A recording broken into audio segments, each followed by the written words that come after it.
ये कहानी शुरू हुई मेरे दोस्त अंकित की शादी की रात से।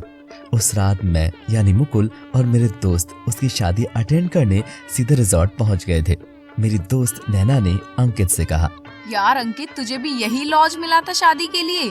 कितनी सुनसान जगह है ये यार, ऐसा लगता है जैसे यहाँ चुड़ैलों की शादी होती हो। हाँ यार, नैना सही कह रही है। मुझे तो हॉल में लगी तस्वीर को देखते ही डर लग रहा है। तू भी यार कम से कम बताता तो कि तेरी शादी पक्की हो गई है। हम सब दोस्त मिलकर अच्छा सा रिजॉर्ट ले लेते। अंकित ने कहा, क्या बताऊं दोस्तों, ये सब इतनी जल्दी में हुआ कि मुझे खुद सोचने का टाइम ही नहीं मिला। वैसे तू किस तस्वीर की बात कर रहा है मुकुल? दरअसल उस लॉज की दीवार पर एक लकड़ी की बड़ी सी तस्वीर लगी हुई थी। मैंने उसी तस्वीर के बारे में अंकित को बताया था, लेकिन शादी की भड़बड़ी में किसी ने उस पर ध्यान ही नहीं दिया। रात के 11 बज रहे थे और अंकित की बारात जाने का समय हो गया था। लड़की वाले भी पास के रिजॉर्ट में थे। हम सब तैयार होकर अपने कमरे में चले गए। मैं भी तैयार हो रहा था कि तभी एक ऐसी घटना हुई जो इंसान की समझ से बिल्कुल परे थी। मैं तैयार होकर अपने रूम की बालकनी में खड़ा हो गया था। मेरी बालकनी के सामने एक जंगल था। उसे देखकर मैंने कहा, यार इस अंकित के बच्चे ने घटिया रिजॉर्ट लेकर सारा मूड ही खराब कर दिया। अब मैं तैयार तो हो गया, लेकिन ये सूट बूट कैसे दिखाऊं इन जंगल के जानवरों को? हाँ। कि तभी हल्की हल्की हवा चलने लगी और अचानक एक ऐसी मनमोहक सुगंध आने लगी मानो कि कोई मेरे पास से होकर गया हो। मैं भी सोच में पड़ गया कि ये खुशबू कहाँ से आ रही है कि तभी मुझे किसी के पायलों की आवाज आने लगी, मानो कि कोई भागकर मेरी ही तरफ आ रही हो। आवाज इतनी जोर से थी मानो कि कोई मुझसे कुछ कहने की कोशिश कर रहा हो। मैंने आवाज लगाई, हेलो, कोई है क्या यहाँ पर? लेकिन मुझे कोई जवाब नहीं मिला। अब खुशबू और तेज आने लगी थी। वो खुशबू बिल्कुल ऐसी थी जैसे किसी सुहागन की अर्थी पर लगाकर उसे ले जाया जाता हो, बिल्कुल वैसी ही। मैं जोर जोर से आवाज लगाता रहा, लेकिन किसी ने कोई आवाज नहीं दी कि तभी मेरा दरवाजा किसी ने खटखटाया। ओए मुकुल के बच्चे, तैयार हुआ कि नहीं? कि अभी भी लड़कियों की तरह आईब्रो ही सेट कर रहा है? मैंने जाकर दरवाजा खोला तो नैना और रोहित बाहर खड़े थे। मैंने उन्हें इस बारे में बताया। मेरी दोस्त नैना हंसकर बोली, क्या यार मुकुल, तू भी शादी का फंक्शन है, कोई ना कोई डालकर इधर उधर घूम रहा होगा, और हमें तो ऐसी कोई महक नहीं लग रही यहाँ पर। नैना के इतना कहते ही मानो वो खुशबू अचानक से कहीं गायब हो गई हो। मैं भी सोच में पड़ गया था कि आखिर ये क्या हो सकता है। लेकिन हाँ, मैंने किताबों और टीवी में देखा था कि अगर अचानक से हमारे आसपास तेज खुशबू आने लगे तो किसी औरत की आत्मा आसपास होती है। अब इस बात में कितनी सच्चाई थी ये तो पता नहीं, लेकिन तेज खुशबू तो आ रही थी, ये भी एक सत्य था। मैंने नैना की बात को मानकर उस बात को भुला दिया और हम सब अंकित की बारात में शामिल होने चले गए। थोड़ी देर बाद हमारे अंकित की दुल्हनिया वरमाला लेकर आई तो भाभी ने घूंघट डाल रखा था।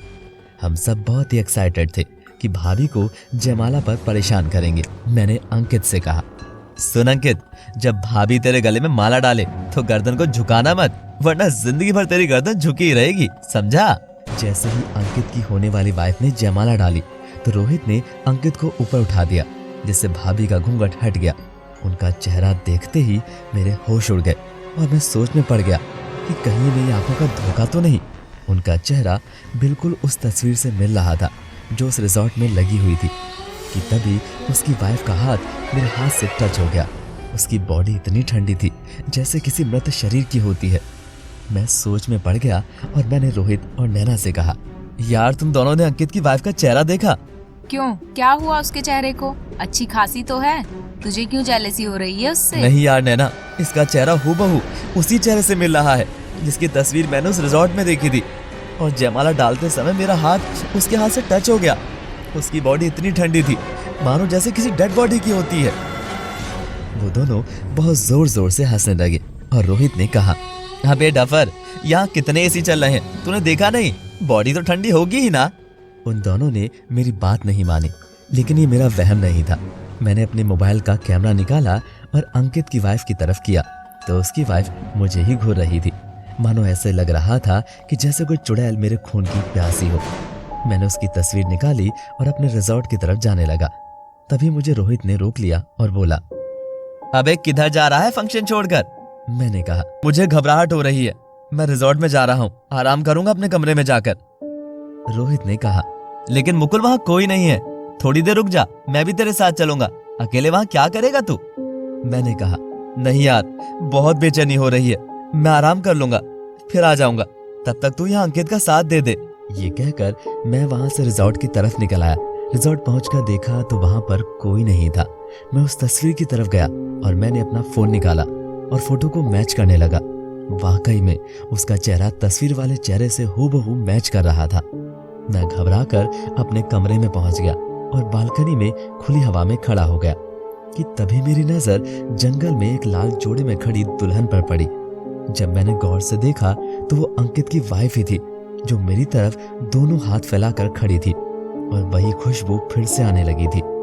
मेरा दिमाग काम नहीं कर रहा था कि तभी वो दुल्हन मेरी तरफ भागकर आने लगी।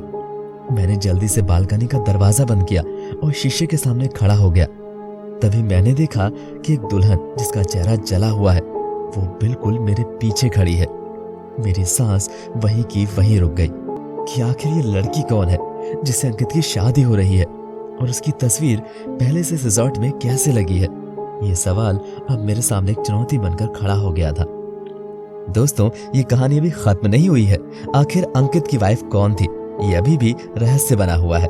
अब आप लोग कमेंट बॉक्स में बताइए कि वो एक आत्मा थी या मुकुल का वहम। ये जानने के लिए बने रहिए आरजे मोहित स्टोरीज, हर कहानी कुछ कहती है। और मैं हूँ आपका अपना दोस्त आरजे मोहित, और मेरे इस चैनल को सब्सक्राइब करना बिल्कुल ना भूलिएगा। धन्यवाद दोस्तों।